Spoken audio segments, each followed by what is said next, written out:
Hello students, welcome to my new video. इस video में लेकर आ गया हूँ त्रैमासिक परीक्षा 2021 कक्षा 9 विषय विज्ञान। यहाँ पर मैं आपके लिए वायरल पेपर का पूरा हल लेकर आ चुका हूँ। तो ये जो पेपर है यूट्यूब पर बहुत वायरल होता है, इसलिए मैंने आपके लिए सॉल्यूशन यहाँ पर ला दिया हूँ। तो इसके पिछले वीडियो में हमने 1 अंक और 2 अंक वाले प्रश्नों का उत्तर देख लिया था। यदि आपने उस वीडियो को नहीं देखा, यदि आप देखना चाहते हो तो डिस्क्रिप्शन में आपको लिंक मिल जाएगी प्लेलिस्ट की, वहाँ पर जाकर जो है आप उससे भी देख सकते हो।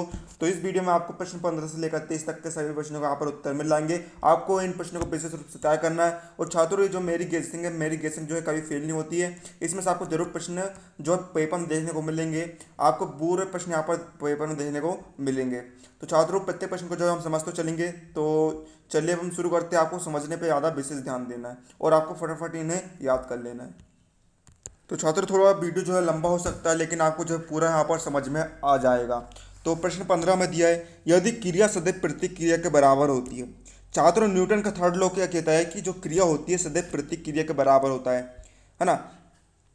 Action action is equal to से रिएक्शन। ठीक है। तो स्पष्ट करना है कि हमें जो घोड़ा है वह गाड़ी को कैसे खींच पाता है। देखिए, गाड़ी में जो बल होता है, गाड़ी में बल तो उसको पीछे दिखा, जो घर्षण बल होता है वह गाड़ी को तो जकड़े रखता है, खींचे रखता है, पीछे की ओर धकेलता है। लेकिन जो घोड़ा है वह उसे आगे की ओर कैसे खींच लेता है, हमें ये बताना। तो आइए हम इसका हल देखते हैं। तो देखिए,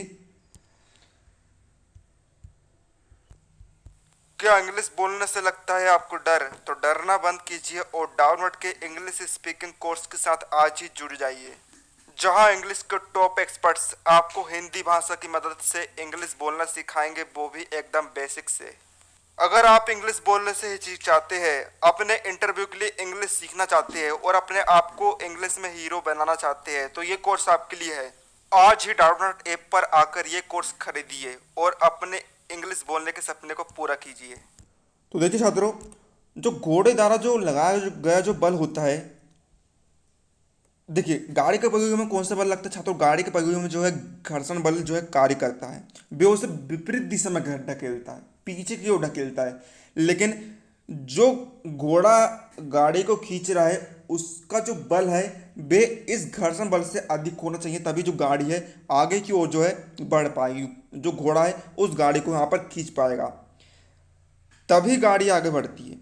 और घोड़ा यह बल अपने टोपों से पृथ्वी पर तिरछी दिशा में बल लगाकर पैदा करता है, मतलब कि जो तिरछी दिशा में वे बल लगाएगा। ठीक है। 16 में यहाँ पर देखते हैं, जंतु एवं पादप कोशिका में आपको 3 अंतर लिखना। तो देखिए हम यहाँ पर देखते हैं जंतु एवं पादप कोशिका में अंतर को भी हम यहाँ पर आपको 3 अंतर लिख लेना है। एक तरफ आप कॉलम बनाएंगे पादप कोशिका का और दूसरी तरफ आप कॉलम बनाएंगे जंतु कोशिका। तो देखिए पहला अंतर क्या है, जो पादप कोशिका होती है जंतु कोशिका से बड़े आकार की होती है, और जो जंतु कोशिका होती है वह पादप कोशिका की तुलना में छोटे आकार की होती है। दूसरा, पादप कोशिका में कोशिका भित्ति पाई जाती है, लेकिन जंतु कोशिका में कोशिका भित्ति नहीं पाई जाती। तीसरा, पादप कोशिका में हरित लेवक उपस्थित होते हैं, लेकिन जंतु कोशिका में हरित लेवक अनुपस्थित होते हैं। पादप कोशिका में प्लेटेड उपस्थित होते हैं और जंतु कोशिका में प्लेस्टिड अनुपस्थित होते हैं। एक प्रकार से पादप कोशिका में यहाँ पर जो है सभी चीज़ पाई जाती है, लेकिन जंतु कोशिका में सभी चीज में छोटा होता है। जंतु कोशिका जो होती है पादप कोशिका की तुलना से छोटी, सभी चीज में छोटी यहाँ पर होती है। तो इस प्रकार जो है आप 4 या फिर 3 अंतर यहाँ पर लिख लेंगे। अगले में भी हमें यहाँ पर अंतर लिखना है, मिश्रण एवं यौगिक में कोई 3 अंतर लिखे। तो देखिए हम यहाँ पर देखते हैं मिश्रण एवं यौगिक में अंतर। तो देखिए छात्रों, एक तरफ कॉलम बनाया आपने मिश्रण का, दूसरी तरफ कॉलम बनाया आपने यौगिक का। तो देखिए कोई भी 3 अंतर आप लिखेंगे। तो देखिए पहला में यहाँ पर देखते हैं छात्रों, जो मिश्रण होता है, मिश्रण देखिए जैसे कि देखिए आप चाय बनाते हो, चाय में आप डालते हो दूध, चाय पत्ती, शक्कर, इलायची, ये सारी चीज़ डालते हो। आप स्वादानुसार उसे बनाते हो, आप किसी भी मात्रा में किसी भी अनुपात में आप उसे डाल सकते हो। मतलब कि यही क्या छात्रों, मिश्रण है। चाय में जो है सब अवयव डाले वो क्या मिश्रण है। तो देखिए जो मिश्रण होता है, दो या दो से अधिक शुद्ध पदार्थों को किसी भी अनुपात में हम मिला देते हैं, किसी भी मात्रा में मिला देते हैं, तो उसे हम क्या कहते हैं छात्रों, मिश्रण कहते हैं। लेकिन जो यौगिक होता है, यौगिक एक शुद्ध पदार्थ होता है, जो दो या दो से अधिक तत्वों को हम निश्चित अनुपात में, मतलब कि उसके जो फिक्स क्वांटिटी होती है, उसको मिलाने पर ही हमें जो यौगिक प्राप्त होता है, मतलब कि निश्चित अनुपात में संयोग होने से बनता है। दूसरा हम देखते हैं, जो मिश्रण होता है, देखिए मिश्रण में और यौगिक में कई सारे अवयव मिले होते हैं। तो देखिए उसके जो अवयव होते हैं, अलग अलग जो तत्व होते हैं, उसको हम मिश्रण के तत्वों को हम सरल यांत्रिक विधि द्वारा पृथक कर सकते हैं, लेकिन जो यौगिक है उसके अवयवों को हम सरल यांत्रिक विधियों से पृथक नहीं कर सकते। तीसरा आप यहाँ पर अंतर लिख सकते हैं, चौथा वाला, जब मिश्रण होता है समांग अथवा विषमांग मिश्रण हो सकता है, लेकिन जो यौगिक होता है हमेशा समांग यहाँ पर होता है। तो इस प्रकार जो आप 3 अंतर यहाँ पर लिख लेना। अब हम यहाँ पर देखते हैं, अगला देखते हैं समांगी एवं विषमांगी मिश्रण में आप आपको अंतर लिखना। तो देखिए छात्रों, हम यहाँ पर देखते हैं समांगी एवं विषमांगी मिश्रण में अंतर। तो देखिए तो छात्रों, यहाँ पर आप एक तरफ कॉलम बनाएंगे जिसका समांगी मिश्रण का, और दूसरी तरफ आप कॉलम बनाएंगे विषमांगी मिश्रण का। तो देखिए पहला अंतर में देखते हैं, समांगी मिश्रण में एक समान संगठन होता है, मतलब कि जो सभी जो इसमें जो संगठक होते हैं, सभी जो इसमें तत्व होते हैं एक ही समान होते हैं। लेकिन जो विषमांगी मिश्रण होता है इसमें समान संगठन नहीं होता है, नाम से स्पष्ट है यहाँ पर। दूसरा, समांगी मिश्रण में विभिन्न अवयवों के बीच कोई स्पष्ट पृथक्करण सीमाएं होती है। उदाहरण के लिए जल में चीनी, जल में नमक, एल्कोहल में जल, कार्बन डाइसल्फाइड में सल्फर आदि पृथक्करण सीमाएं यहाँ पर नहीं होती है। कुछ भी आप यहाँ पर मिल सकते हैं, लेकिन इसमें विषमांगी मिश्रण में विभिन्न अवयवों के बीच स्पष्ट पृथक्करण सीमाएं होती है। उदाहरण के लिए तेल में जल, चीनी तथा नमक, बालू तथा नमक यहाँ पर आदि, है ना।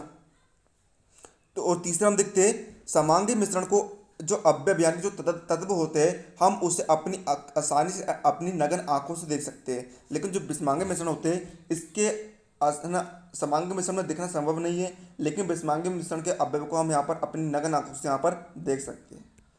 19वें क्वेश्चन में आपको यहाँ पर पादप कोशिका का आपको स्वच्छ नामांकित चित्र बनाना है। तो देखिए छात्रों, यहाँ पर आपको दिया गया है पादप कोशिका का नामांकित चित्र, आप देख सकते हैं यहाँ पर।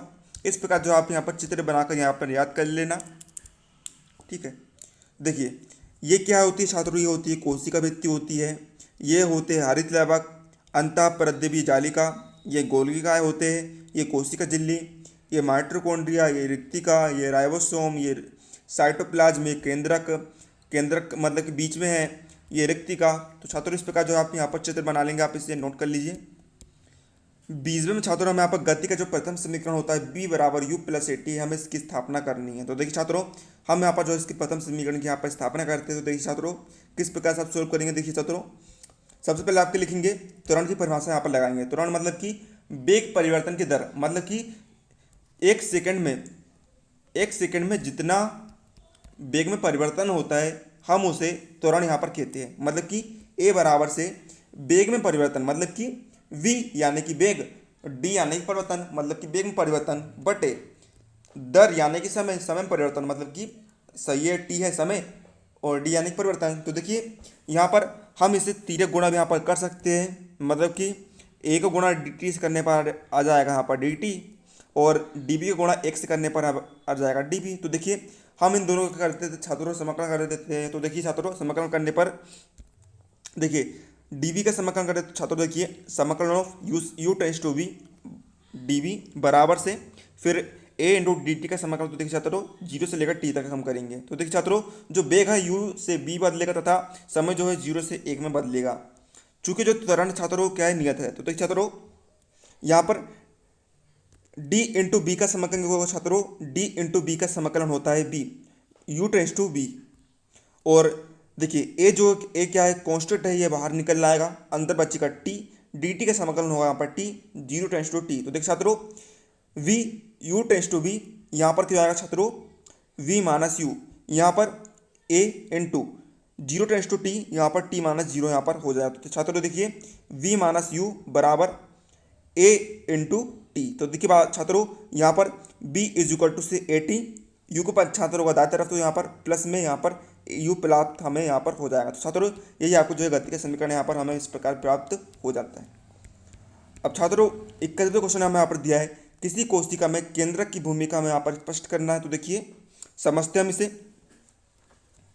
मतलब कि कोई कोशिका होती है उसमें केंद्रक की क्या भूमिका होती है हमें यहाँ पर बताना। तो देखिए छात्रों, कोशिका केंद्रकों में कोशिकाओं की अधिकांश आनुवंशिक सामग्री होती है। आनुवंशिक मतलब कि जैसे कि देखिए आपके जो पिता है, आपके पिता का गुण जो है आप में दिखाई देंगे, आपके जो गुण है आपके अपने पुत्र में दिखाई देंगे, इसे हम कहते हैं छात्रों आनुवंशिक, जो कई लंबे DNA अणुओं में सम्मिलित होते हैं। जिनके रेशे कई प्रोटीन के प्रयोग से गुणसूत्रों में संगठित होते हैं। इन गुणसूत्रों में उपस्थित जीन कोशिका का जीनोम होते हैं और कोशिका की प्रक्रिया को संचालित करते हैं। केंद्रक इन जीवों को सुरक्षित रखता है और जीन व्यवहार संचालित करता है। यानी केंद्रक कोशिका का नियंत्रण कक्ष होता है। पूरा केंद्रक एक लिपिड द्विपरत की बनी झिल्ली द्वारा घिरा होता है, जो केंद्रक झिल्ली कहलाता है, और जो केंद्रक के अंदर की सामग्री को कोशिका द्रव्य से पृथक रखता है। केंद्रक के भीतर केंद्रक अवयव कहलाने वाला रेशे का ढांचा होता है, जो केंद्रक को आकार बनाए रखने के लिए यांत्रिक सहारा देता है। ठीक उसी तरह जैसे कंकाल पूरी कोशिका को यांत्रिक सहारा देता है। ये था आपका 21वां क्वेश्चन।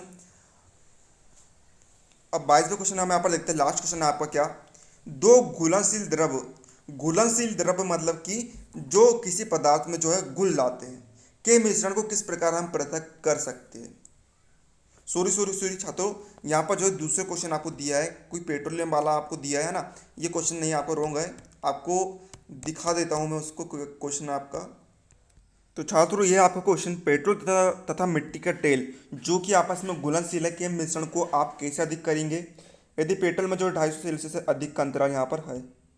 तो हमें यहाँ पर जो है पेट्रोल तथा केरोसिन के मिश्रण को हमें अलग करना। तो देखिए, केरोसिन तथा पेट्रोल के मिश्रण को प्रभाजी आसवन प्रक्रिया विधि द्वारा पृथक हम अलग अलग कर सकते हैं।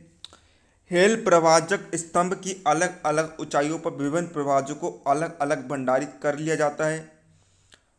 मतलब अलग अलग अवयव को हम ले लेते हैं। जिस उपकरण की सहायता से ये किया जाता है वे नीचे यहाँ पर दिखाया गया है। छात्रों, इस उपकरण की सहायता से हम जो है पेट्रोल तथा केरोसिन के मिश्रण को हम यहाँ पर अलग कर सकते हैं।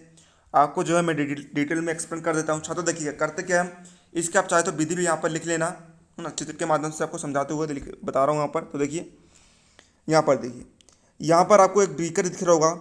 इस बीकर में हम यहाँ पर जो है हम क्या लेते हैं छात्रों, जल तथा जो एसीटोन होता है हम उसको यहाँ पर विलयन ले लेते हैं। दोनों को मिलाने पर जो विलयन प्राप्त होता है हम यहाँ पर ले लेते हैं। ये क्या होता है छात्रों, ये होता है आसवन फ्लास्क, हम इसे यहाँ पर कहते हैं। अब हम करते हैं छात्रों, नीचे हम लगाते हैं आग को हम जला देते हैं। ये गर्म होता है और ऊपर यहाँ पर थर्मामीटर लगा देते हैं ताकि जो है छात्रों हम इसकी जो है रीडिंग हम यहाँ पर जो है इसकी प्राप्त कर सकें। यहाँ पर एक क्लैंप लगा होता है जिसकी सहायता से जो है ये जो है स्थिर यहाँ पर रहता है, गिरता नहीं है। अब गर्म होने पर छात्रों होता क्या है, इसकी जो है क्रिया होती है, क्रिया होने के पश्चात होता क्या है, यहाँ पर हमें आखिरी में जो है यहाँ पर जो है एसीटोन हमें जो है प्राप्त यहाँ पर हो जाता है। ठीक है, तो छात्रों ये जो आपकी यहाँ पर क्रिया यहाँ पर हो जाती है, आप इसे जो है नोट कर लेना, बिल्कुल रट लेना। तो छात्रों ये था आपके इस प्रश्न का उत्तर। उम्मीद है आपको वीडियो लाइक कर देना, चैनल पर ना चैनल सब्सक्राइब कर लेना। मिलते हैं अगले किसी नए वीडियो, तब तक के लिए जय हिंद जय भारत।